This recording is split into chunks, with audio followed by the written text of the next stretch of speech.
Ils m'ont dit d'accepter la liaison de mon frère avec ma femme pendant le dîner de mon anniversaire.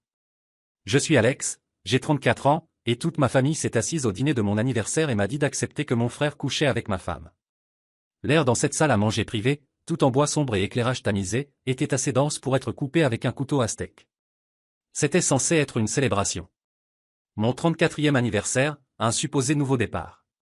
Du moins, c'est ainsi que ma mère, Eleanor, l'avait appelé quand elle avait insisté pour réserver ce restaurant ridiculement cher. Un endroit où les serveurs se déplacent comme des fantômes et où les verres d'eau ne sont jamais vides. Assez de drame, Alex, avait-elle dit au téléphone, sa voix dégoulinant de ce sucre inquiet que j'avais appris à mépriser. Juste la famille, juste l'amour. Nous devons guérir. La famille. J'ai laissé le mot rouler dans mon esprit, il avait le goût de cendre. J'ai regardé autour de la grande table ronde. Mon père, Richard, remuait le vin rouge profond dans son verre, ses yeux fixés sur le liquide, un maître dans l'art d'éviter le contact visuel. C'était son mouvement caractéristique. Ma sœur, Delilah, tapait sur son téléphone sous la table, un petit sourire suffisant sur son visage. Je connaissais ce regard. Elle mettait à jour en direct son groupe de chats sur la façon dont, maturément, je gérais les choses, gagnant des points sociaux pour son rôle de sœur très souffrante d'un frère difficile. Et puis il y avait les stars du spectacle, mon frère cadet, Marc, et ma femme, Rachel. Ils étaient assis l'un à côté de l'autre, une distance soigneusement calculée et respectable entre eux. Mais leur énergie était un champ magnétique, une force palpable qui les attirait ensemble même quand ils étaient assis séparément. Ils essayaient si fort de ne pas se regarder que c'est devenu la chose la plus évidente de la pièce. C'était un cri pathétique et silencieux de culpabilité. Marc, toujours l'enfant doré, leva son verre.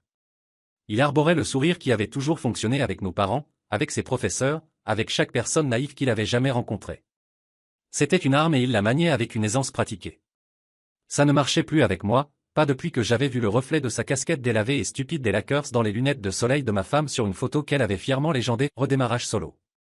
Pour Alex, commença Marc, sa voix aussi douce et riche que le vin qu'il tenait.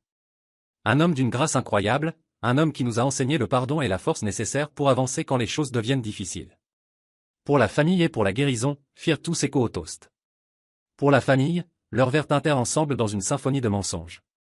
Ma mère rayonnait vers moi, un regard de triomphe pur et non adultéré sur son visage. Elle pensait qu'elle avait gagné. Elle pensait qu'elle m'avait finalement martelé pour me remettre dans la forme qu'elle voulait, que j'avais accepté ma place dans la hiérarchie familiale. En dessous de Marc, en dessous de son récit. J'ai laissé un petit sourire crispé jouer sur mes lèvres. C'était un effort herculéen de ne pas laisser mes vrais sentiments transparaître. J'ai pris une gorgée lente d'eau, la glace tintant contre le verre.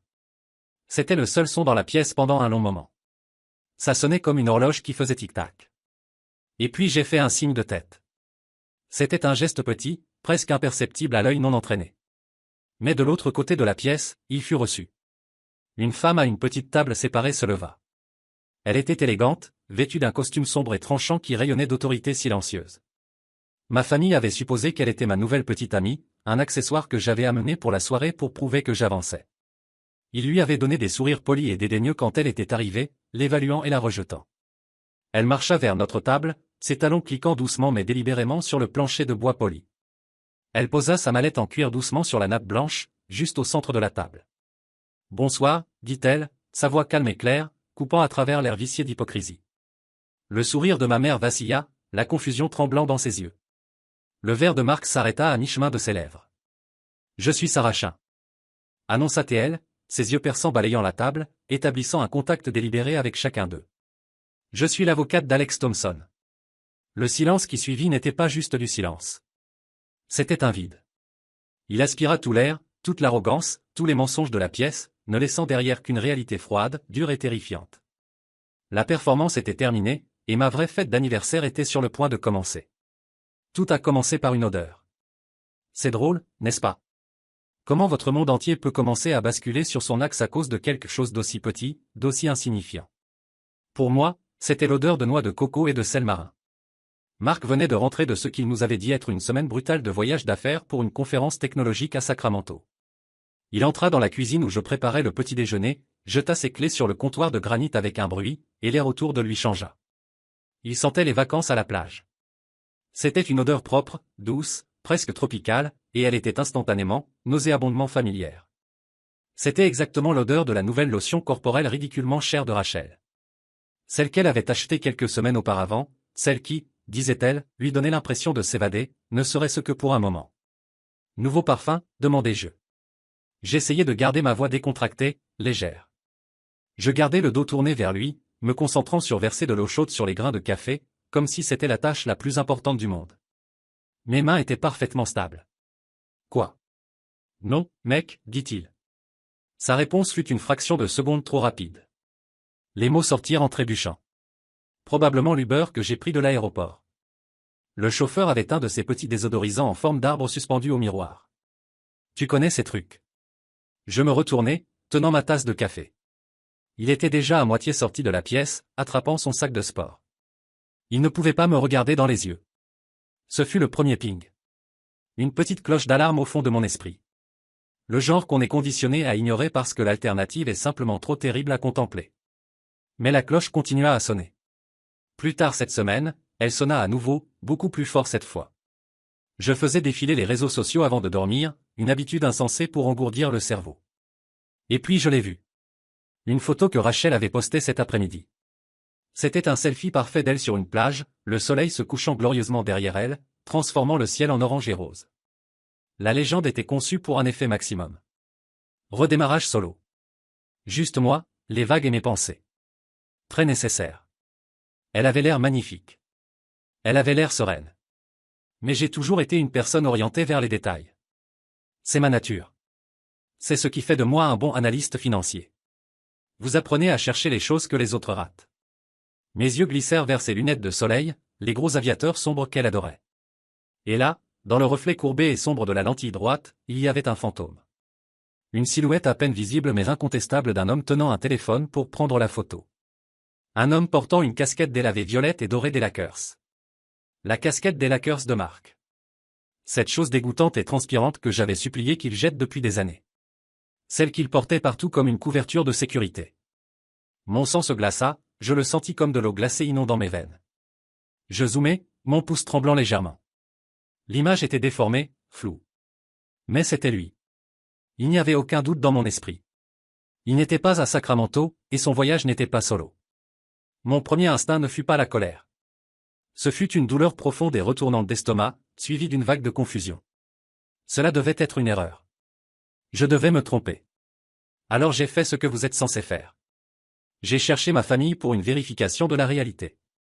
J'ai appelé ma sœur, Delila, en premier. J'ai expliqué ce que j'avais vu, ma voix tendue d'un mélange de colère et de supplication. Je voulais qu'elle me dise que j'étais fou, mais aussi qu'elle confirme que je ne l'étais pas. Oh, Alex. Elle soupira au téléphone, et le soupir lui-même était un jugement.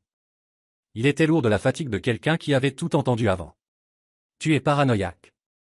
Tu fais toujours ça. Tu te mets dans tous tes états pour les plus petites choses. Tu te souviens de l'année dernière quand tu étais absolument convaincu que papa allait vendre la maison du lac juste parce qu'il avait mentionné que les impôts fonciers avaient augmenté? Tu t'es mis dans une frénésie pour rien. L'incident de la maison du lac. Bien sûr, elle ramènerait ça sur le tapis. Mon père avait fait un commentaire désinvolte, et j'avais exprimé une inquiétude parce que la maison était censée être un héritage familial. Ils m'avaient tous traité comme si j'étais hystérique, seulement pour découvrir plus tard qu'il avait fixé un rendez-vous avec un agent immobilier juste pour voir. Ils avaient commodément oublié cette partie. Ils ne se souvenaient que de ma réaction excessive. C'est différent, Delila. J'ai insisté. Ce n'est pas un commentaire désinvolte. Je l'ai vu, dans le reflet de ses lunettes de soleil. Dans un reflet? Alex, allez. C'est fou. Sérieusement, tu as l'air déséquilibré. Tu es stressé par le travail. Je comprends. Rachel essaie probablement juste d'avoir un peu d'espace. Vous deux avez été un peu instables dernièrement. Admets-le. Donne-lui juste une minute pour respirer. Ne sois pas si étouffant. Étouffant. Le mot fut une gifle en plein visage. Ensuite, je me suis préparé et j'ai appelé mes parents. Ma mère, Eleanor, a répondu. J'ai expliqué la situation à nouveau, essayant de garder ma voix aussi nivelée que possible, la présentant comme un ensemble de faits. Sa réponse fut rapide, clinique et totalement dédaigneuse. Alexander, tu sais que nous t'aimons. Elle commença, et mon estomac se noua serré. Rien de bon n'a jamais suivi cette phrase. Mais tu dois être réaliste concernant tes propres tendances. Tu as ces problèmes d'abandon depuis l'enfance. Tu vois la trahison là où il n'y en a pas. Ton frère t'adore. Rachel est une épouse bonne et patiente. Tu crées du drame là où il n'y en a pas. Et ce n'est juste pour personne, et surtout pas pour toi-même. Mon père prit la ligne d'extension. Sa voix un murmure bas et rauque de renforcement. Ta mère a raison, fiston. Tu travailles trop. Tu as l'air fatigué. Laisse tomber avant de faire un vrai problème de rien. Problème d'abandon. Paranoïaque. Stressé. Étouffant. Déséquilibré. C'était un cœur coordonné, un script bien répété, et j'étais le méchant de la pièce. Il n'écoutait pas ce que je disais. Il me diagnostiquait, encadrant mes préoccupations dans un récit préexistant qu'ils avaient construit sur moi. Le récit d'Alex, l'instable. C'est ce qu'ils font. C'est ce qu'ils ont toujours fait. Ça s'appelle du gaslighting. Ils vous font douter de votre propre esprit, de vos propres souvenirs, de votre propre perception de la réalité, jusqu'à ce que vous vous sentiez comme si vous étiez celui qui était cassé. Et pendant un moment, bon sang, ça a marché. J'ai commencé à douter de moi-même. Peut-être que Delilah avait raison. Peut-être que c'était juste un gars au hasard sur la plage portant un chapeau similaire. Peut-être que l'odeur de coco était vraiment juste un Uber. Mon esprit devint une guerre civile. Mes instincts viscéraux, qui ne m'avaient jamais fait défaut dans ma carrière, étaient en guerre avec le récit familial dont j'avais été nourri toute ma vie.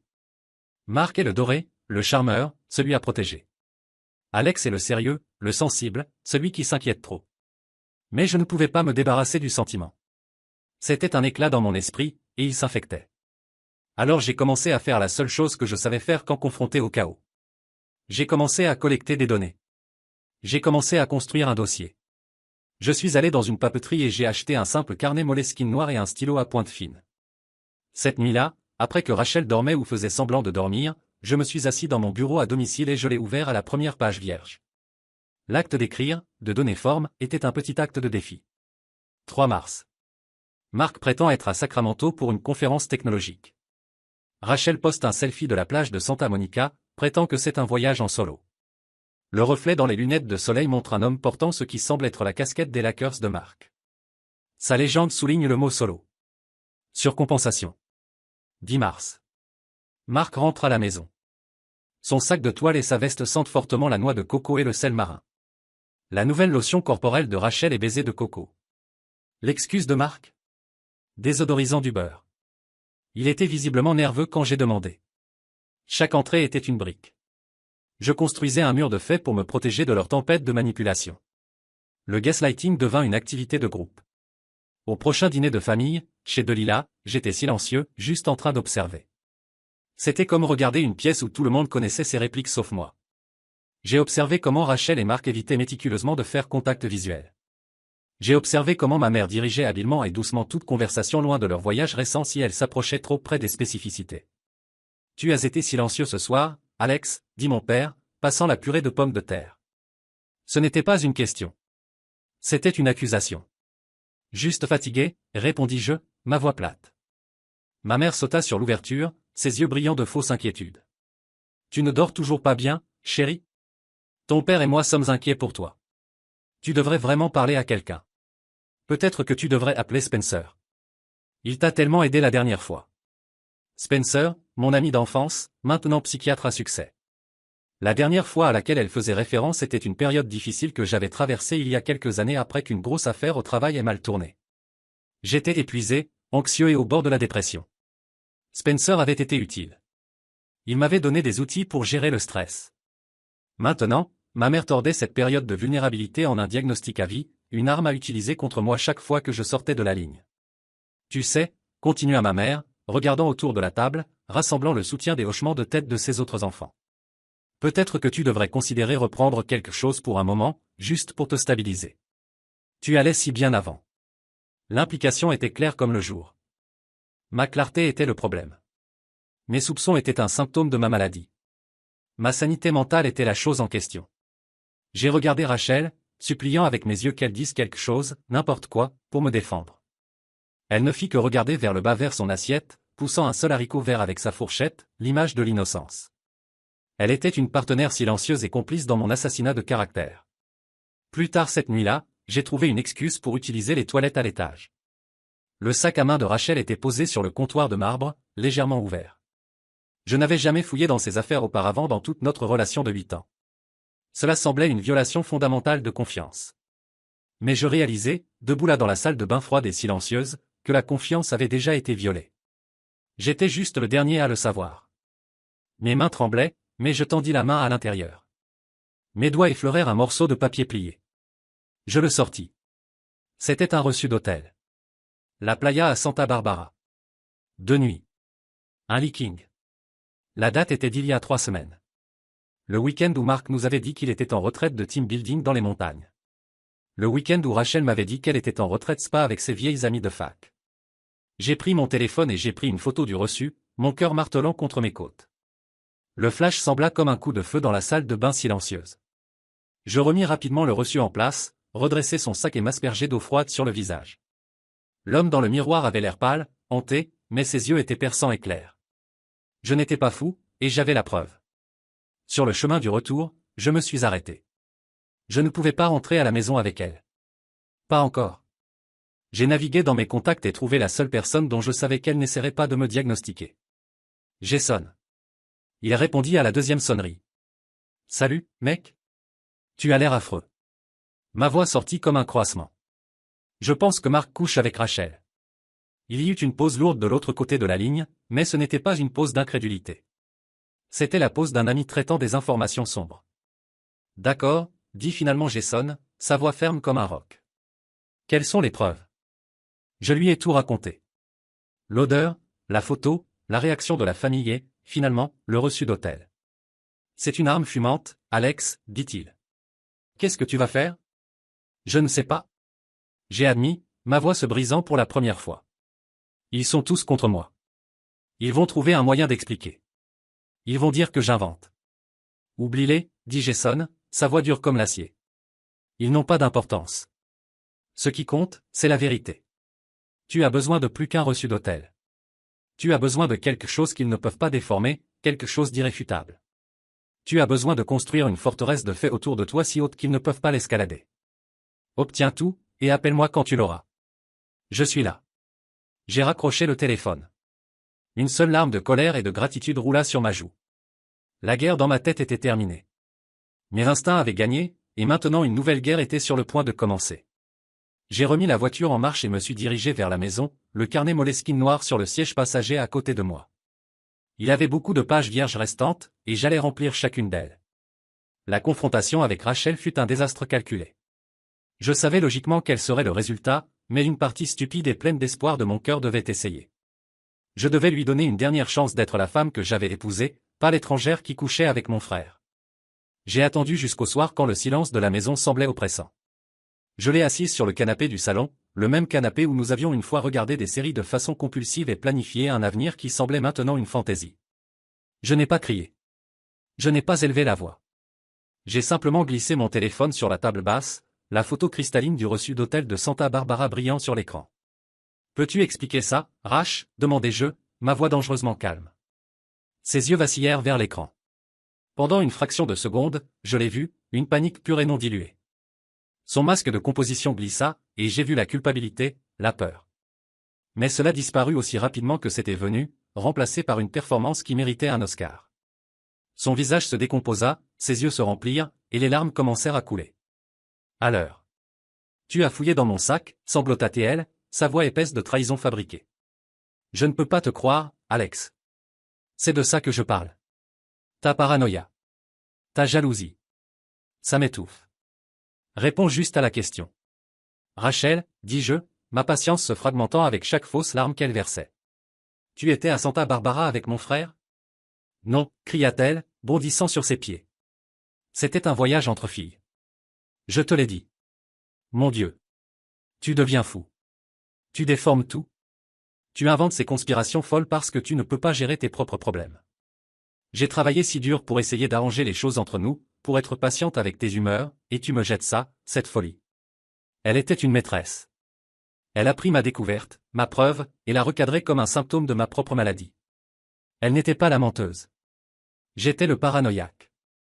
Elle n'était pas la traîtresse. J'étais le mari étouffant. Tu es malade, Alex, dit-elle, sa voix tombant à un murmure venimeux alors qu'elle portait le coup final. Tu as besoin d'aide professionnelle. Je ne peux plus vivre comme ça. Elle se leva et courut hors de la pièce, claquant la porte de la chambre derrière elle avec un claquement définitif. J'ai été laissé seul dans le silence qui résonnait, la preuve condamnatrice brillant sur mon téléphone. Elle n'avait pas seulement menti. Elle avait transformé ma douleur en arme et avait essayé de me détruire avec. Ce fut le moment où le dernier fragment d'amour que j'avais pour elle mourut. Ce ne fut pas une mort silencieuse. Ce fut une exécution violente et douloureuse. Et à sa place, quelque chose de froid et dur commença à pousser. Il n'y avait plus rien à sauver. Il n'y avait que la justice à rendre. J'ai appelé Jason le lendemain matin. Ma voix était différente. Le ton suppliant et incertain de notre dernier appel avait disparu. Elle a tout nié, dis-je froidement. M'a appelé malade. Bien sûr qu'elle l'a fait, dit Jason, sa voix sombre. Les menteurs mentent, surtout quand ils sont acculés. Alors quel est le prochain mouvement? Tu ne peux pas continuer à vivre dans cette maison avec elle, mec. C'est du poison. Je ne quitterai pas ma maison, dis-je, une résolution froide durcissant dans mon estomac. J'ai payé pour elle. Ce n'est pas moi qui ai brisé nos vœux. J'ai besoin de quelque chose qu'ils ne peuvent pas nier. Quelque chose d'indéniable. Quelque chose de légal. Je connais un gars, dit Jason après une pause. Il n'est pas bon marché et il n'est pas gentil, mais il obtient des résultats. Son nom est Enzo Moretti, ex-flic, licencié de façon déshonorante pour être trop agressif. Maintenant il dirige une firme d'enquête privée. Il se spécialise dans les cas d'infidélité de haut patrimoine. Les vraiment sales. Donne-moi son numéro, dis-je sans hésitation. Rencontrer Enzo fut comme entrer dans un monde différent. Son bureau n'était pas dans un gratte-ciel élégant. C'était dans un bâtiment de briques sans caractéristiques distinctives dans une partie de la ville qui était tout entrepôt et garages automobiles. Le bureau lui-même était épars, propre et sentait le vieux café et les produits de nettoyage de force industrielle. Enzo lui-même était un homme grand et large d'épaules dans la cinquantaine avec une tête rasée, un cou épais et des yeux qui semblaient voir à travers vous. Il clignait rarement. Il avait une voix comme du gravier remué dans une bétonnière et une poignée de main qui pouvait écraser des noix. J'ai posé mon carnet noir sur son bureau de bois marqué. J'ai montré les photos. J'ai raconté toute l'histoire, de l'odeur de coco à la performance de Rachel la nuit précédente. Je n'ai pas embelli. J'ai juste donné les faits, style analyste. Il écouta sans une seule interruption, son visage un masque de pierre. Quand j'ai terminé, il prit le carnet, feuilletant les pages avec un pouce épais. Intelligent, grogna-t-il, le premier mot qu'il avait dit en 10 minutes. Tenir un registre. La plupart des gens attendent jusqu'à ce que ce soit un incendie de poubelle à 5 alarmes. Ils viennent me voir avec des sentiments. Je ne peux rien faire avec des sentiments. J'ai besoin de données. Il ferma le carnet et le repoussa sur la table vers moi. C'est un bon début, mais ce n'est pas suffisant pour un tribunal. C'est circonstanciel. De quoi as-tu besoin, demandai-je, me penchant en avant. J'ai besoin de leurs empreintes digitales et physiques. Registre téléphonique, données GPS de leur voiture, relevé de cartes de crédit, images de surveillance de l'hôtel. J'ai besoin de construire une chronologie si hermétique qu'ils ne peuvent pas respirer. Il se recula dans sa chaise grinçante. Ce genre de travail prend du temps. Et de l'argent. Mon acompte est de 50 000 $. J'ai senti mon estomac chuter. C'était un nombre énorme. Cela exigerait que je liquide une portion significative de mon portefeuille d'investissement personnel. C'était un risque massif. Un gros pari sur moi-même. Je n'ai pas hésité. J'ai regardé directement dans ses yeux. Quand peux-tu commencer? Il vit le regard dans mes yeux et un éclair de quelque chose qui aurait pu être du respect passa par ses traits sévères. J'ai déjà commencé, dit-il. Il glissa un contrat et un stylo sur la table. Signe ici. Cette semaine fut l'une des plus longues de ma vie. J'ai déménagé dans la chambre d'amis. Rachel et moi sommes devenus des fantômes dans notre propre maison, communiquant seulement par des textos laconiques concernant les factures et le courrier. Extérieurement, j'étais une machine. Je suis allé au travail. Je suis allé au gymnase. J'ai appelé mes parents et dit que je gagnais en perspective. J'ai joué le rôle du mari dévoué, quoique perturbé, et du fils. Je les ai laissés penser qu'ils gagnaient. Intérieurement, j'étais une épave. Une tempête constante et agitée de colère, de deuil et d'anxiété. La seule chose qui me gardait ancré était la pensée d'Enzo, mon propre bulldog personnel, là-bas, chassant méthodiquement la vérité. Pendant cette semaine d'attente, j'ai reçu un message étrange sur une app de messagerie sécurisée. C'était de ma cousine, Victoria. Elle était plus jeune que moi, une fille brillante qui venait de commencer un travail au département de conformité dans la même banque d'investissement où Marc travaillait. C'était un mouvement risqué pour elle de me contacter. Le message disait: « Salut Alex, question étrange et s'il te plaît ne mentionne pas que j'ai demandé. Tout va bien avec vos finances conjointes? Quelque chose d'étrange se passe avec quelques-uns des comptes de marque sous gestion. Des trucs à petite échelle, mais ça signale nos systèmes internes. On dirait qu'ils déplacent de l'argent d'une façon qui évite les limites de rapport. Fais juste attention. Mon sang se glaça. Ce n'était pas juste une affaire. Que diable d'autre faisait-il? J'ai envoyé un message instantanément. Je ne peux pas parler maintenant, mais merci. Ça signifie plus que tu ne le sais. S'il te plaît, fais attention toi aussi. Exactement une semaine après notre première rencontre, Enzo m'a appelé. Sa voix était sombre. Mon bureau. Maintenant. Quand je suis arrivé, il avait un dossier Manila épais sur son bureau. Il n'a pas dit un mot. Il l'a juste ouvert et a glissé 6 photos lustrées de 8 par 10 sur la table, une par une, comme un croupier distribuant une main perdante. La première était de Marc et Rachel faisant l'enregistrement dans le hall d'un hôtel. Ce n'était pas celui de Santa Barbara. Celui-ci était différent. Un hôtel boutique chic et cher à Napa. La deuxième était d'eux se tenant la main dans le couloir de l'hôtel. Rachel riant de quelque chose que Marc avait dit. La troisième, sa tête reposant sur son épaule dans l'ascenseur. Ses yeux fermés en contentement. La quatrième, lui embrassant son cou pendant qu'ils attendaient que les portes de l'ascenseur s'ouvrent. Sa main était possessivement sur son dos. Les images étaient cristallines, évidemment prises avec une lentille longue portée de l'autre côté de la rue. L'horodatage dans le coin inférieur des photos était du 17 juin, notre anniversaire de mariage. Le week-end où Marc avait prétendu être en retraite obligatoire de l'entreprise. Le week-end où Rachel m'avait dit qu'elle était dans un spa de yoga avec ses amis pour se recentrer. J'ai senti l'air sortir de mes poumons dans une bouffée douloureuse. Je savais. Je savais. Mais voir ça, voir l'intimité décontractée, les moments volés d'affection, tout en haute résolution, couleur avec horodatage, était comme être poignardé puis avoir le couteau tordu. Il y a plus, dit Enzo, sa voix plate. Il tourna l'écran de l'ordinateur vers moi. C'était une feuille de calcul et mon sang se glaça.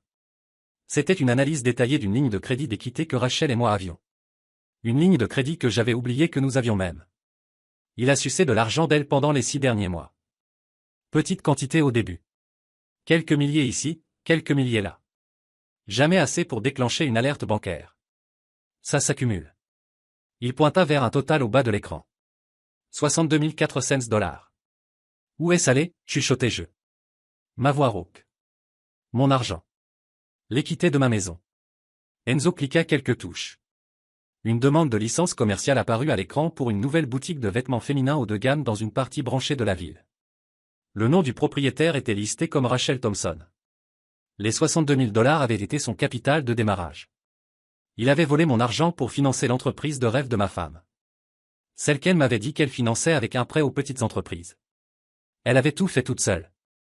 J'ai senti une vague de nausée si intense que j'ai dû agripper les bras de la chaise. Mais Enzo n'avait pas encore fini. C'est la partie que tu ne vas pas aimer, dit-il. Sa voix rauque s'adoucissant pour la première fois. Un signe de combien la prochaine partie était mauvaise. Il appuya sur play sur un fichier audio. C'était un appel téléphonique. Un appel qu'il avait légalement obtenu grâce à un mandat lié à l'enquête financière. J'ai juste besoin de le garder complaisant un peu plus longtemps, dit une voix de femme. C'était ma mère, Eleanor. La propre voix de ma mère, claire comme le jour. Il devient à nouveau suspicieux. Il ne peut pas découvrir le fonds fiduciaire. Pas maintenant. Richard est d'accord. Une fois que la promotion de Marc est finalisée et que l'entreprise de Rachel est stable, nous pouvons déterminer comment gérer Alex. Il est émotionnel. Il s'en remettra. Il s'en remet toujours. Fonds fiduciaire? De quoi diable parlait-elle?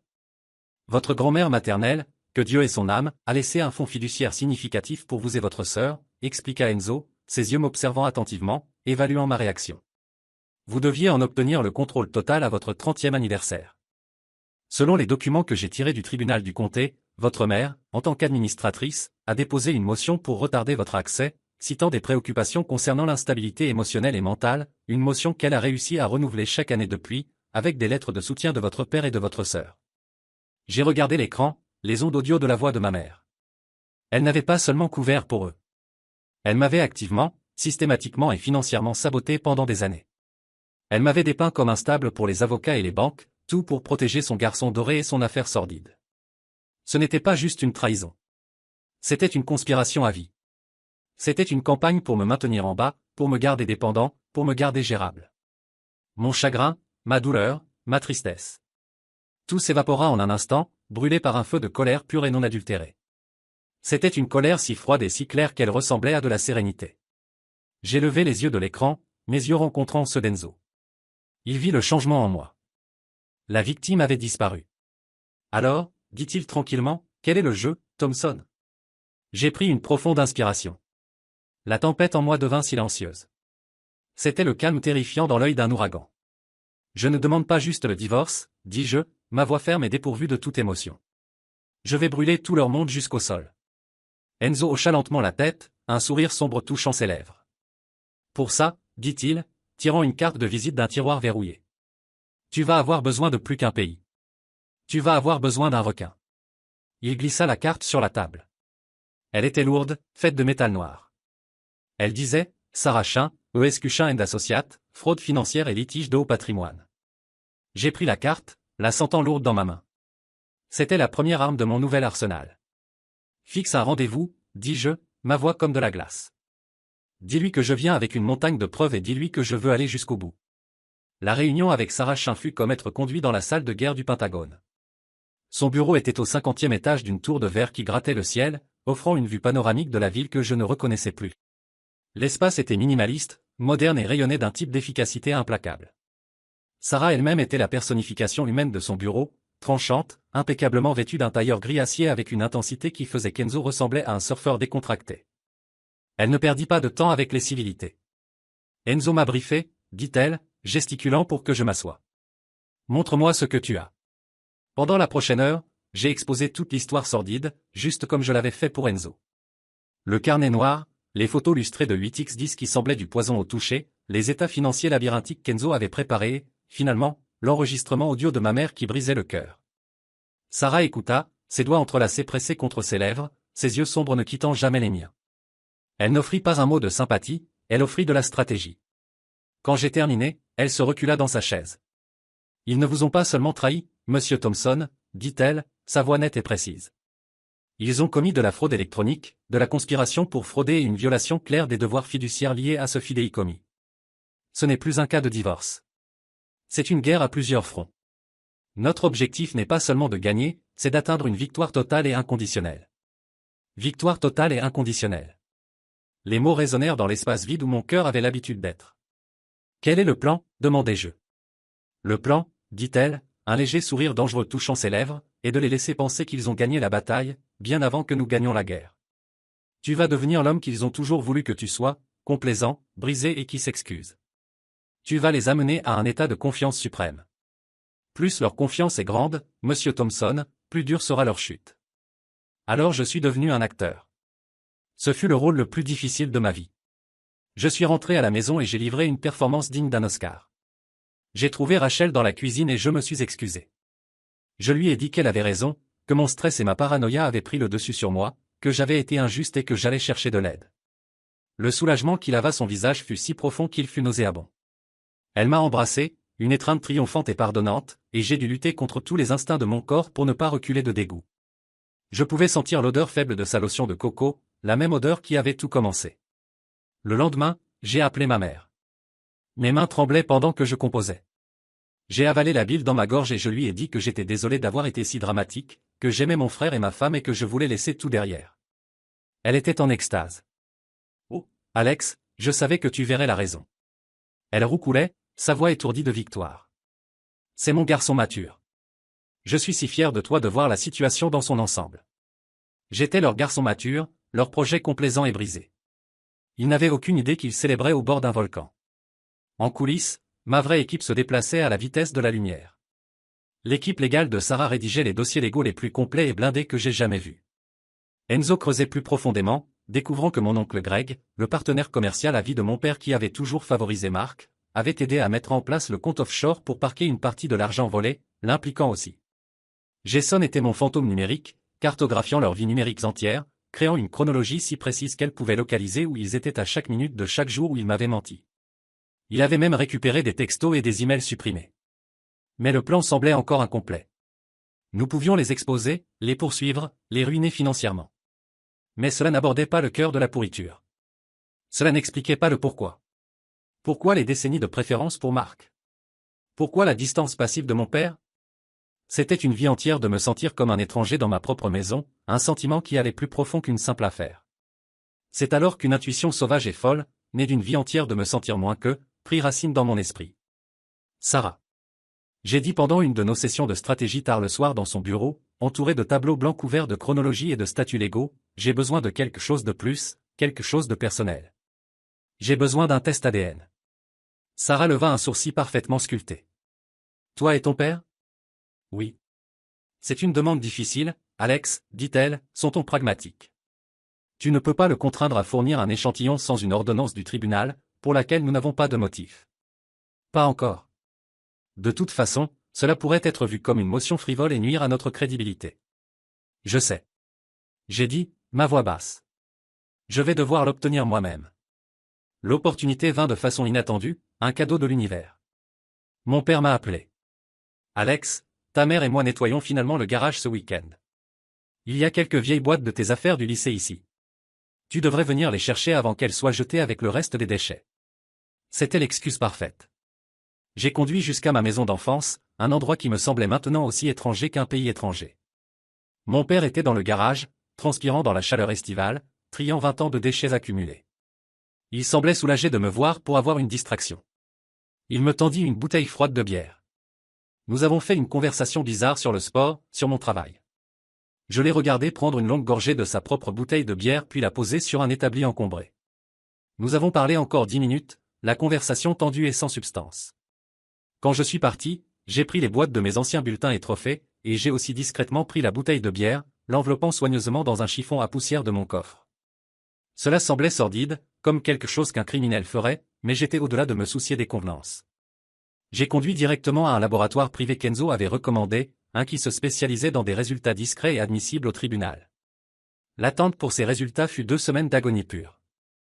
Pendant ce temps, l'autre côté de mon plan se mettait en place. Mon anniversaire approchait. C'était la scène parfaite. J'ai appelé ma mère avec mon idée grandiose et magnanime. Un grand dîner de famille. À mes frais. Pour célébrer ma nouvelle perspective. Mais à mesure que nous nous rapprochions de la date, quelque chose changea. Marc commença à agir étrangement. Il évitait mes appels. Quand je l'ai vu chez mes parents pour déposer quelque chose, il était nerveux, ses yeux roulant de façon suspecte. Il n'arrêtait pas de me regarder comme s'il essayait de résoudre un puzzle. J'ai réalisé que mon comportement calme, ma conformité soudaine, le rendait en fait plus nerveux que ma colère ne l'avait fait. Puis la bombe explosa. Ce n'était pas ma bombe. C'était la leur. Je suis arrivé à la maison du travail un jeudi, exactement 1 semaine avant mon dîner d'anniversaire programmé. Et ils étaient tous là. Ma mère, mon père, Delila, Marc, Rachel et, à mon horreur, Spencer, mon ami psychiatre. Ils étaient assis dans mon salon, arrangés comme un tribunal. C'était une embuscade. Une intervention. Alex, nous sommes ici parce que nous t'aimons. Ma mère commença, sa voix tremblant d'émotion pratiquée. Ses mains entrelacées sur ses genoux. Nous sommes inquiets pour toi, mec. Marc se joignit, essayant de paraître profondément préoccupé, mais ayant juste l'air fuyant. Spencer, le professionnel, prit les devants. Alex, ta famille a remarqué quelques comportements erratiques dernièrement. Il tenait un clipboard. Tu as été retiré, mais aussi en train de prendre quelques décisions financières inhabituelles et significatives. Mon sang se glaça. Il devait avoir vu le paiement de $50 000 à Enzo. Nous pensons qu'il serait mieux pour ta propre santé et stabilité si tu considérais prendre du temps libre. Peut-être un séjour volontaire dans une installation de bien-être pour déstresser pour te remettre sur les rails. Une installation de bien-être. Un hôpital psychiatrique. Ils n'essayaient pas de m'aider. Ils essayaient de me faire interner. C'était une attaque préventive. Ils essayaient de me déclarer légalement mentalement incompétent. S'ils réussissaient, toute action légale que je prendrais, toute accusation que je ferais, serait rejetée comme les délires d'un esprit perturbé. Ils gagneraient la procuration. Ils gagneraient le contrôle de tout. Mais bien. Ma vie. J'étais piégé. Les murs de ma propre maison se refermaient sur moi. J'ai regardé leurs visages un par un. La détermination froide et juste de ma mère. La préoccupation feinte et arrogante de Marc. La pitié calculée de Rachel. Les lèvres pincées de désapprobation de ma sœur. Ils n'étaient pas une famille. Ils étaient une meute de loups et ils se refermaient pour la mise à mort. Ce fut ma nuit noire de l'âme. Pendant un moment terrifiant et qui arrêtait le cœur, j'ai pensé qu'ils pourraient vraiment gagner. J'ai ressenti une vague de désespoir si profonde qu'elle m'a presque mis à genoux. Il serait si facile d'abandonner. De les laisser prendre le contrôle. De laisser l'obscurité m'avaler entier. Mais puis j'ai vu un éclair de triomphe pur et non adultéré dans les yeux de Marc. Il pensait qu'il m'avait. Il pensait qu'il avait finalement, définitivement, gagné la compétition à vie dont je ne savais même pas que nous participions. Et à ce moment-là, quelque chose en moi craqua. Pas d'une manière qui menait à crier ou casser des choses. C'était un craquement silencieux. Le craquement d'un piège en acier se refermant. La colère et le désespoir fusionnèrent en quelque chose de complètement différent. J'ai pris une profonde inspiration. J'ai laissé mes épaules tomber. J'ai regardé autour de la pièce chacun d'eux. Mes yeux remplis de confusion et de douleur fabriquée. J'ai levé mes mains dans un geste de reddition. Vous avez raison, dis-je. Ma voix calme, apparemment vaincue. La tension dans la pièce se relâcha immédiatement. Ils se reculèrent dans leurs chaises. Un soupir collectif de soulagement. Ils pensaient qu'ils m'avaient. Je n'ai pas été moi-même. Je le sais. J'ai été sous beaucoup de pression. J'ai regardé Spencer, lui donnant le respect que son ego désirait. Tu as raison. J'ai besoin d'aide. Les épaules de ma mère tombèrent de soulagement. Oh, Alex. Je vais penser au centre de bien-être. J'ai bégayé, jouant mon rôle jusqu'au bout. Je vais. Mais d'abord, mon dîner d'anniversaire. C'est dans une semaine. Tout est réservé. Ayons juste une dernière belle soirée. Comme une famille. Pour nous dire au revoir pour un moment. Avant que je parte. S'il vous plaît. Ce fut le mouvement parfait. Ils faisaient appel à leur sens du contrôle. Leur amour pour les moments dramatiques et cinématographiques. Ils pouvaient voir cela comme ma reddition formelle et publique. Une validation finale de leurs actions. Ma mère sourit. Un sourire authentique et soulagé cette fois. Le sourire d'un général acceptant l'épée de son ennemi vaincu. Bien sûr, chérie. Bien sûr. Un dernier beau repas. Ils sont partis peu après, dans leur victoire. Je suis resté seul au centre de mon salon. Le silence bourdonnant dans mes oreilles. Ils pensaient qu'ils m'avaient mis en cage. Ils n'avaient aucune idée qu'ils venaient de me remettre la clé, déverrouiller la porte et m'avaient pointé vers la sortie. Le dîner d'anniversaire n'allait pas être une reddition. Ça allait être un massacre. Et j'avais un as de plus à jouer. Les résultats du laboratoire ADN étaient dus dans 2 jours. La nuit du dîner, je me suis habillé pour la guerre. Costume noir. Chemise blanche nette. Cravate rouge sang. Cravate de pouvoir. Quand je me suis regardé dans le miroir, je n'ai pas vu l'homme hanté et incertain d'il y a quelques mois. L'homme qui me regardait était un étranger. Ses yeux étaient froids, clairs et impitoyablement concentrés. Il était un général le matin d'une bataille qu'il avait déjà méticuleusement planifiée et savait, avec une certitude absolue, qu'il allait gagner. Je suis arrivé au restaurant 1 heure entière en avance. J'ai fait une promenade finale et silencieuse avec le gérant. Un homme dont la loyauté complète et la discrétion j'avais assuré avec une enveloppe d'argent si épaisse qu'elle ressemblait à un livre de poche. J'ai confirmé l'arrangement des sièges, une forme de fer à cheval avec moi à la tête. Je me suis assuré que Jason, qui se faisait passer pour un dîneur solo absorbé dans un livre à une table proche, avait une ligne de vue claire et enregistrait l'audio sur son téléphone. Et j'ai fait un signe de tête final et subtil à Sarah Chin, qui était assise élégamment au bar, sirotant une eau gazeuse. Elle ressemblait, pour tout le monde, à mon nouveau rendez-vous éblouissant et réussi. Le camouflage parfait. Ma famille arriva dans une vague d'autosatisfaction arrogante. Ils rayonnaient de victoire. Ils m'ont salué avec des étreintes chaleureuses et condescendantes et des sourires profondément préoccupés. Tu as l'air beaucoup mieux, Alex, dit ma mère, tapotant ma joue comme si j'étais un enfant. Il y a un peu de couleur dans ton visage. Tu vois, prendre la bonne décision fait des merveilles. Nous nous sommes assis. La conversation était excruciante, un masterclass en déni. Ils ont parlé de la météo, de la pratique de foot du fils de Delila, du marché boursier, de la promotion sur de marques à venir. Ils ont parlé de tout et de rien sauf de la vérité, l'éléphant géant est pourri dans la pièce. Je les ai laissés. J'ai joué mon rôle, hochant et souriant, un agneau étant mené à un banquet, inconscient que j'étais celui qui avait aiguisé les couteaux. Après que les assiettes du plat principal furent retirées, Marc, comme le fils doré et maître de cérémonie de facto, se leva.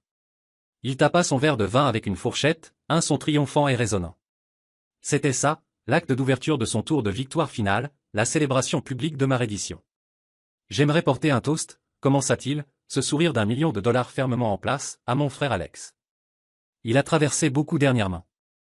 Nous avons tous été inquiets malades à son sujet, mais il est un homme d'une grâce incroyable, et il nous a tous montré à quoi ressemble vraiment la force et le pardon. Il choisit de guérir, et nous sommes très fiers. Alors voici pour aller de l'avant. Pour la famille. Pour la famille? Ils murmurèrent tous, un cœur d'hypocrites levant leurs verres. J'ai laissé le moment planer dans l'air, laissant leur auto-félicitation coaguler. Puis, lentement et délibérément, j'ai tapoté mon propre verre d'eau avec ma fourchette. Le son clair et résonnant fut tranchant, propre et coupa à travers les murmures comme un scalpel. Tous les yeux, curieux et un peu irrités par mon interruption, se tournèrent vers moi. Merci, Marc, dis-je, ma voix parfaitement calme et uniforme. C'était un beau discours.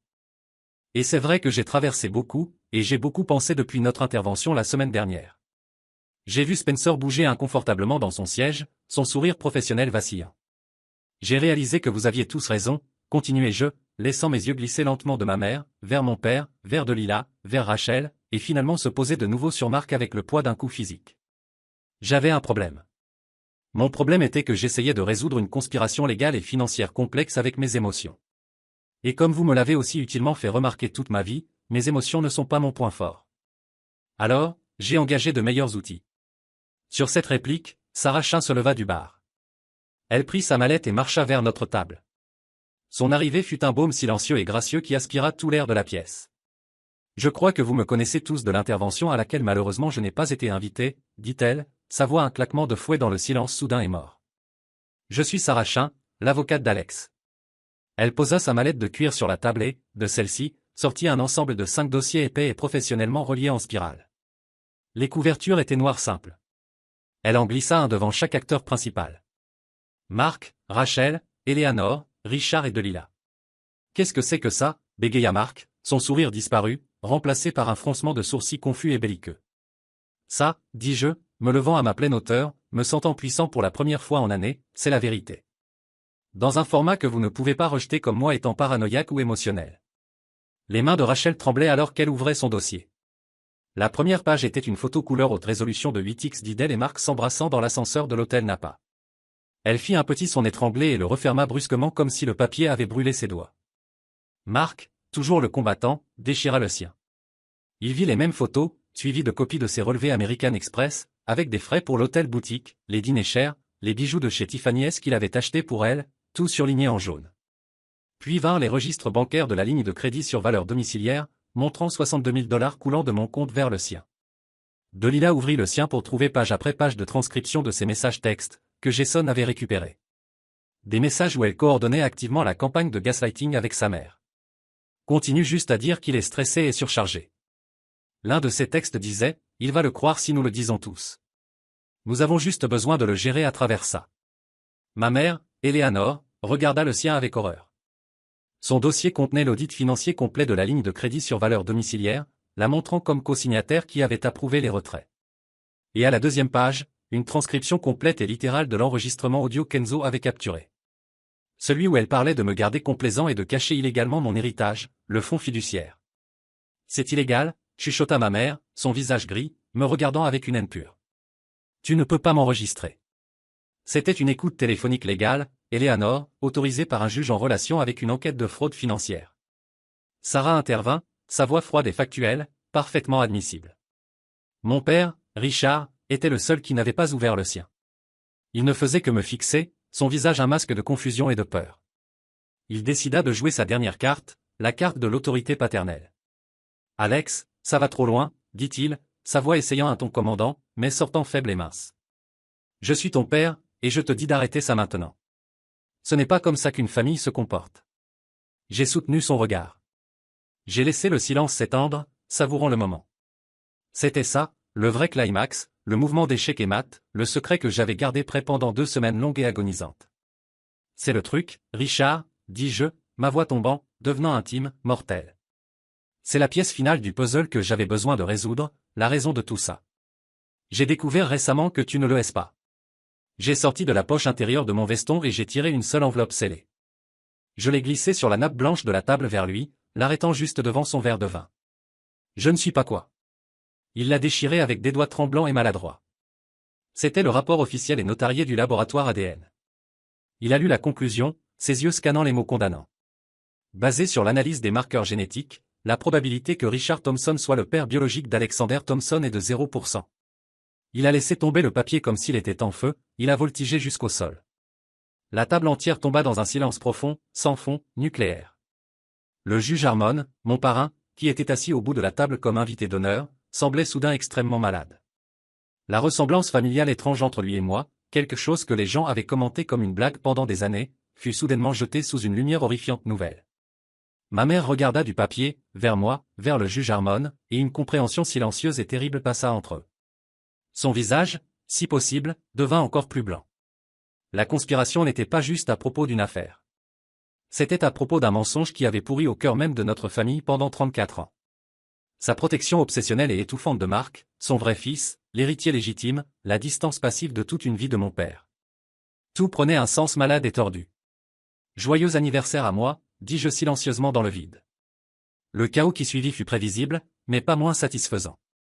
Rachel pleurait ouvertement. Mark était debout, criant à propos de procès et de mensonges. Ma mère ne faisait que fixer, catatonique, son monde démoli devant ses yeux. Sarah Chin choisit ce moment pour s'approcher à nouveau, le centre calme de l'ouragan. Elle posa sa carte de visite lourde et de métal noir doucement devant Mark. « Monsieur Thompson, dit-elle, sa voix coupant à travers le bruit comme une perceuse diamantée. Mon client a déjà déposé un rapport complet de 200 pages auprès de la division des crimes financiers de l'État, basé sur les preuves contenues dans ce dossier. Il en va de même pour la gestion frauduleuse du fonds fiduciaire. Vous devriez vous attendre à entendre parler de leurs enquêteurs. Je suggère fortement que vous trouviez un conseil juridique compétent. Vous en aurez besoin. » Puis elle tourna son regard froid vers Rachel. « Et Madame Thompson, nous déposerons le divorce dès demain matin, pour motif d'adultère et de fraude financière. Nous pétitionnerons pour une dissolution complète et immédiate de tous les biens conjugaux. Et étant donné les circonstances outrageuses, nous sommes extrêmement confiants que M. Thompson conservera la maison et toutes les autres propriétés conjugales significatives. » Ils étaient brisés, tous. Ils étaient venus à ce dîner pour une célébration de leur pouvoir sur moi. Et j'avais retourné la table si complètement, si totalement, qu'ils ne se remettraient jamais, jamais. La vérité ne m'avait pas seulement libéré. Elle avait anéanti leur monde. Et c'était une belle vue à voir. Le reste du dîner fut un flot de démolition contrôlée. Ma famille, ou la collection de personnes que j'avais une fois appelée famille, ne sortit pas dans une tempête dramatique de renversement de table. Ils se sont juste effondrés. Ils se sont flétris comme des ballons crevés, l'air chaud de leur arrogance et de leur justesse propre sifflant dans l'air froid et stérile de la salle à manger privée. Les autres clients dans la zone principale du restaurant se demandaient probablement quel genre de drame silencieux et brutal se déroulait derrière nos portes fermées.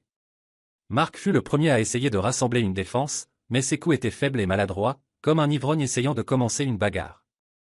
Il se leva, renversant sa chaise avec un bruit qui semblait assourdissant dans la pièce tendue. Son visage était tacheté et rouge, un mélange de colère et de panique pure. « Tu ne peux pas faire ça, Alex. C'est fou. Tu vas entendre parler de mon avocat. C'est de la calomnie. C'est de la diffamation. » Sarah, qui emballait maintenant calmement les dossiers restants dans sa mallette, ne se donna même pas la peine de le regarder. « J'espère certainement que oui, dit-elle, sa voix sèche et ennuyée. Cela rendra beaucoup plus facile de lui remettre l'assignation. S'il vous plaît, demandez-lui d'appeler mon bureau pour fixer un rendez-vous. Nous sommes très accommodants. » Mark ne fit que la fixer, sa bouche s'ouvrant et se fermant comme un poisson haletant pour de l'air. Il était un joueur d'échecs qui venait de réaliser que son adversaire jouait avec un tank. Il n'avait plus de mouvement.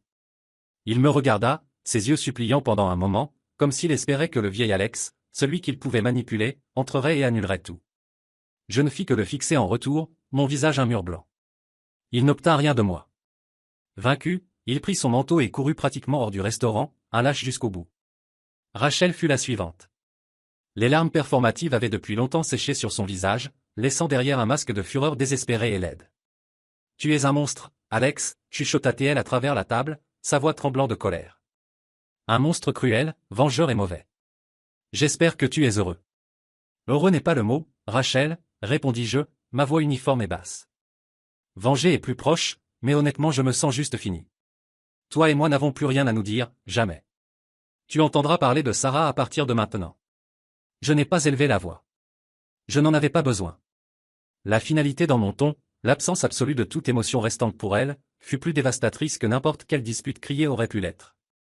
Elle recula comme si je l'avais giflée. Elle rassembla son sac à main, ses mouvements brusques et non coordonnés, et partit, sans regarder en arrière. Cela laissa les architectes de ma misère de toute une vie. Ma mère, Eleanor, et l'homme que j'avais appelé père pendant 34 ans, Richard.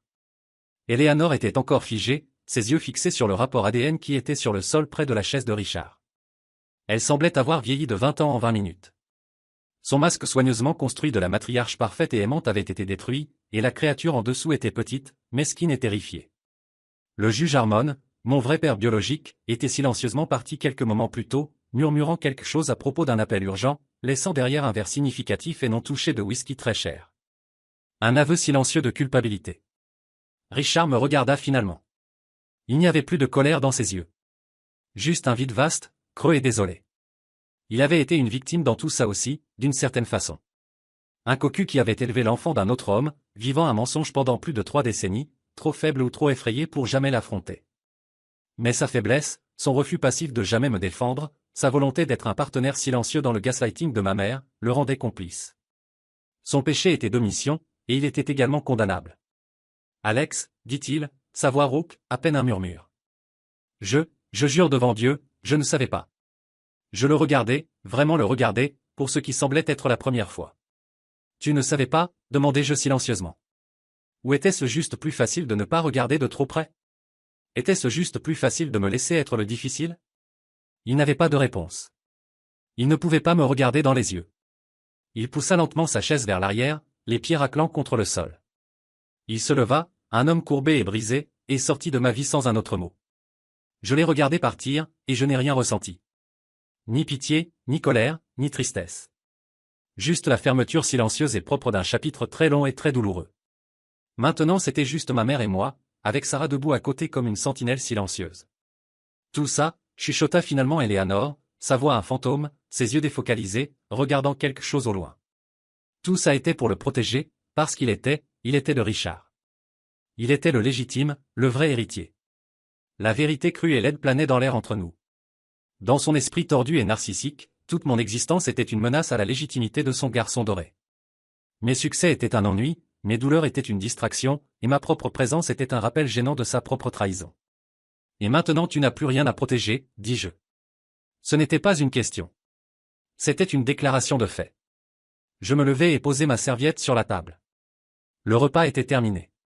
Je me tournai pour partir, mais alors mon téléphone vibra dans ma poche. C'était un texto de Jason, qui s'était éclipsé quelques moments plus tôt. Je l'ouvris. C'était court et brutalement direct. À propos, concernant la boutique de Rachel. La banque était heureuse de transférer sa dette commerciale en défaut à une partie intéressée. J'ai acheté la dette cet après-midi pour des centimes sur le dollar. Je la possède maintenant. Considère que c'est réglé.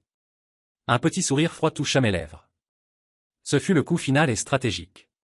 La boutique, le symbole de leur affaire, l'entreprise financée avec mon argent volé, était maintenant dans les mains de mon allié le plus proche et impitoyable. Elle n'avait pas seulement perdu un mari, une maison et sa réputation.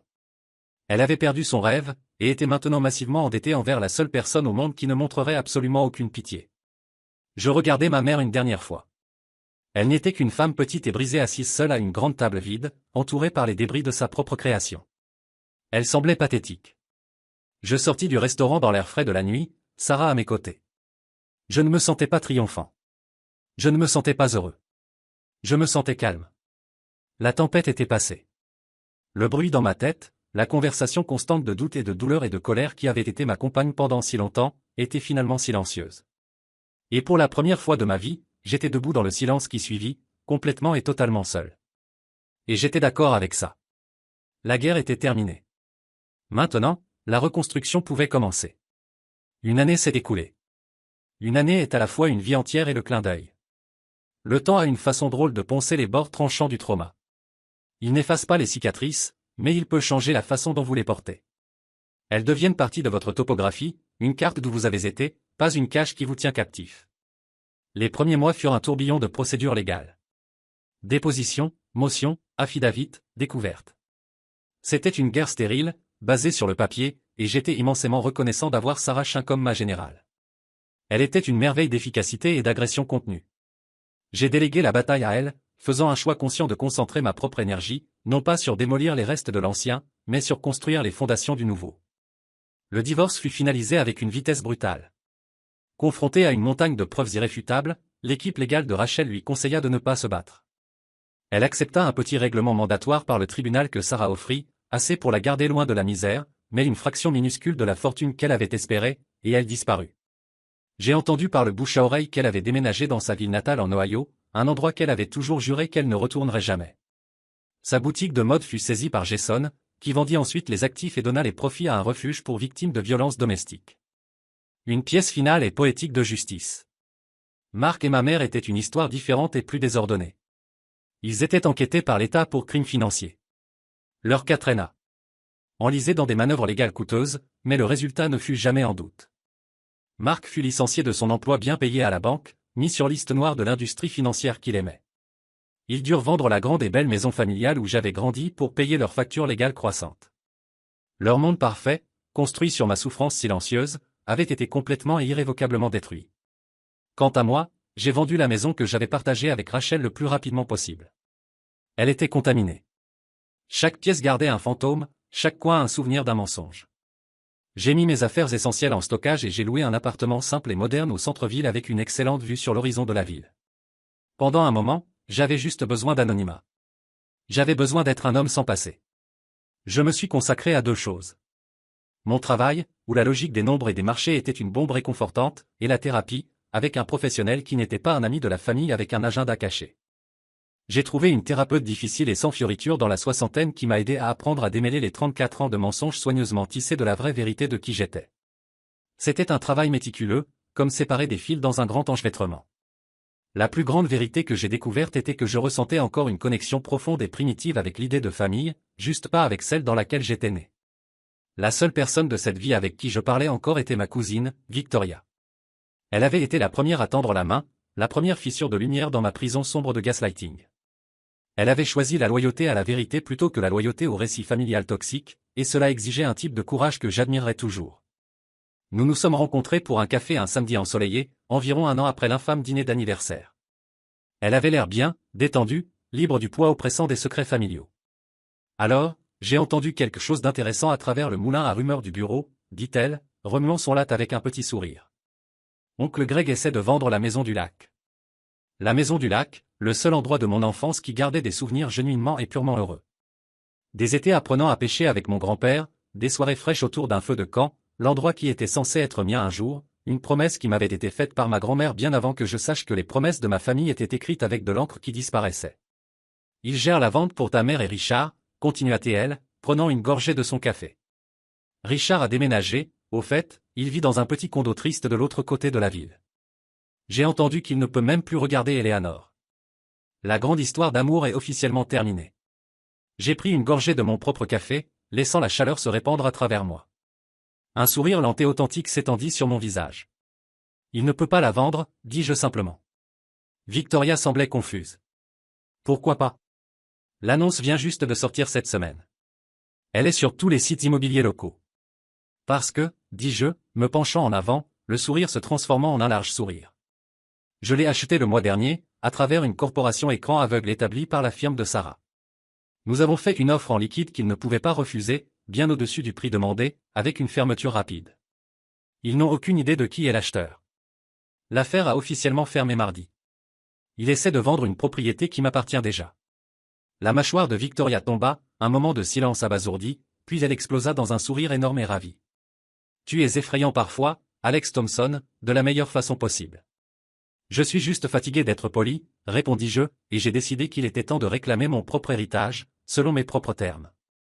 Cette nuit-là, j'ai conduit les 2 heures jusqu'à la maison du lac. Elle était mienne. La clé semblait solide et réelle dans ma main, elle avait le goût de la victoire. J'ai marché à travers les pièces silencieuses et poussiéreuses, les souvenirs résonnant dans les espaces vides, mais ils n'étaient plus douloureux. Ils étaient juste de l'histoire, mon histoire, un passé que je pouvais maintenant regarder sans le laisser définir mon avenir. J'ai marché sur le grand des carrières, les planches de bois gémissant familièrement sous mes pieds. Le soleil se couchait sur l'eau immobile, peignant le ciel en teintes brillantes d'orange, de rose et de violet. C'était paisible. C'était mien. Mon téléphone vibra, un texto d'un numéro que je ne reconnaissais pas. Mon cœur fit un petit saut d'alarme, un membre fantôme de ma vieille anxiété. Je l'ouvris. Alex, c'est Rachel. Je sais que je n'ai pas le droit de demander quoi que ce soit, et je n'attends pas de réponse. Je voulais juste dire que je suis désolé, pour tout. J'étais perdu, et peu sûr, et je voulais juste me sentir aimé. J'ai fini par détruire tout ce qui était bon dans ma vie pour l'obtenir. Je suis en thérapie maintenant. J'espère qu'un jour tu pourras trouver la paix. J'ai lu le message une fois. J'ai considéré les mots. Peut-être qu'elle était désolée. Peut-être qu'elle ne l'était pas. Ça n'avait plus d'importance. Ses excuses étaient pour elle, pas pour moi. Ma paix ne dépendait pas de son remords. Sans y penser à deux fois, j'ai supprimé le message et bloqué le numéro. J'ai éteint mon téléphone et me suis assis dans une des vieilles chaises Adirondack, face au coucher de soleil. L'air était frais et propre. Le seul son était le clapotis doux des vagues contre le rivage. J'étais finalement, vraiment à la maison. La maison du lac devint mon sanctuaire, ma forteresse de solitude. Ce fut là que je démêlai les nœuds finaux de ma vie ancienne et commençai à tisser la nouvelle. Les batailles légales arrivèrent finalement à leur conclusion inévitable. Pour éviter un procès public et humiliant, Marc et ma mère plaidèrent coupables à des accusations moindres de mauvaise gestion financière. Ils reçurent de lourdes amendes qui nettoyèrent le dernier de leurs économies, et 5 ans de probation stricte. Leur humiliation publique et privée fut complète. Je n'ai plus jamais vu ou parlé à aucun d'eux. Ils étaient des fantômes, des figures d'une vie passée qui ne me concernaient plus. Le juge Harmon avait silencieusement pris une retraite anticipée peu après le dîner, citant des raisons de santé, et avait déménagé en Floride, un exil silencieux et auto-imposé pour éviter le scandale qui aurait détruit sa carrière. L'histoire disparut, comme toutes les histoires finissent par le faire, devenant juste une autre pièce de ragot local. Je ne suis pas devenu un croisé pour les injustes. Je n'ai pas commencé un podcast ou écrit un livre révélateur. Mon histoire était mienne, et la paix que j'ai trouvée fut en la réclamant pour moi-même, pas en la diffusant au monde. Ma victoire ne fut pas dans la vindication publique. Ce fut dans la paix privée et silencieuse. Ce fut dans le processus lent et délibéré de reconstruire des connexions authentiques. Jason et sa famille venaient à la maison du lac fréquemment. Nous faisions des hamburgers sur le pont, nous sortions son vieux bateau de ski sur l'eau. Le rire de ses enfants remplissait l'espace, un son jubilant et purificateur qui chassait les derniers des vieux fantômes. Victoria devint la sœur que je n'avais jamais vraiment eue. Nous passions les vacances là, Thanksgiving, le 4 juillet, créant de nouvelles traditions plus saines. Nous étions un type différent de famille, une construite non pas sur l'obligation ou les mensonges ou le sang partagé, mais sur la confiance, le respect et le choix conscient. Une nuit d'automne nette, j'étais assis sur le pont, une tasse chaude de café dans les mains, regardant les feuilles rouges et jaunes brillantes tomber des érables. Jason était avec moi, assis dans la chaise à côté de la mienne. Nous profitions juste du silence confortable que seuls de vieux amis peuvent partager. Mon téléphone vibra sur la petite table entre nous. C'était un email du bureau de Sarah, un document de fermeture finale sur un des cas financiers tangentiels, un dernier boulouse finalement ficelé. Il y a un an, cet email aurait envoyé une décharge d'adrénaline ou de colère à travers moi. Il aurait consommé mes pensées pour le reste de la soirée. Il aurait volé ma paix. Maintenant, j'ai regardé la ligne d'objet, vu le mot finalisé, et j'ai archivé l'email sans même l'ouvrir. J'ai posé le téléphone face vers le bas sur la table. Ça pouvait attendre jusqu'à demain, ou le jour suivant, ou jamais. Ça n'avait pas d'importance. Il n'avait plus de pouvoir sur moi. Tu sais, dis-je, ma voix silencieuse, regardant l'eau calme et sombre qui reflétait le bleu profond du ciel crépusculaire. Ils ont passé leur vie entière à poursuivre le statut, protégeant un héritage qui était construit sur un mensonge. Ils pensaient que c'était la richesse. Ils pensaient que c'était ce qui comptait. Jason me regarda, attendant, sachant que je n'avais pas fini. Ils avaient tort, dis-je, et un sourire authentique et facile atteignit mes yeux. À la fin, la plus grande richesse est la paix. Il hocha la tête, un sourire lent et compréhensif sur son propre visage. Il leva sa tasse de café dans un toast silencieux. À la paix, mon ami. J'ai levé ma tasse vers lui. À la paix.